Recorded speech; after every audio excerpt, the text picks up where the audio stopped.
কাপাসিয়ার রাজবাড়ি গাজীপুর জেলার কাপাসিয়া উপজেলার কাপাসিয়া সদর ইউনিয়নের খোদাদিয়া গ্রামে কাপাসিয়া কলেজ প্রাঙ্গণে এই জমিদার বাড়িটির অবস্থান।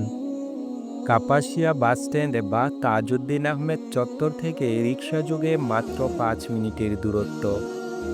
কাপাসিয়া কলেজের প্রধান ফটক দিয়ে ঢুকতেই হাতের বাম পাশে তাকাতেই চোখে পড়বে প্রায় 200 বছরের পুরনো বিশাল এই জমিদার বাড়িটি। লোকমুখে শোনা যায় এই জমিদার বাড়িটি জমিদার রমনাথ রায়ের।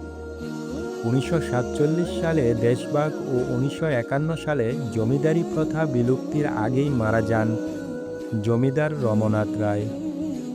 1965 সাল থেকে 2024 সাল পর্যন্ত বাড়িটির কিছু অংশ কাপাসিয়া কলেজের প্রশাসনিক ভবন হিসেবে ব্যবহৃত হয়েছে। দ্বিতল বিশিষ্ট চতুর্ভুজ আকৃতির ভবনটিতে নান্দনিক ডিজাইনের নকশা ও শৈল্পিক ছোঁয়া বিদ্যমান। ভবনটির সামনে রয়েছে বিশাল পুকুর ও একপাশে মন্দির, যা এখন কলেজ মন্দির নামে পরিচিত। বর্তমানে ভবনটি পরিত্যক্ত অবস্থায় রয়েছে। জমিদার বাড়িটি বেশ বড় একটি জায়গা জুড়ে নির্মাণ করা হয়েছিল।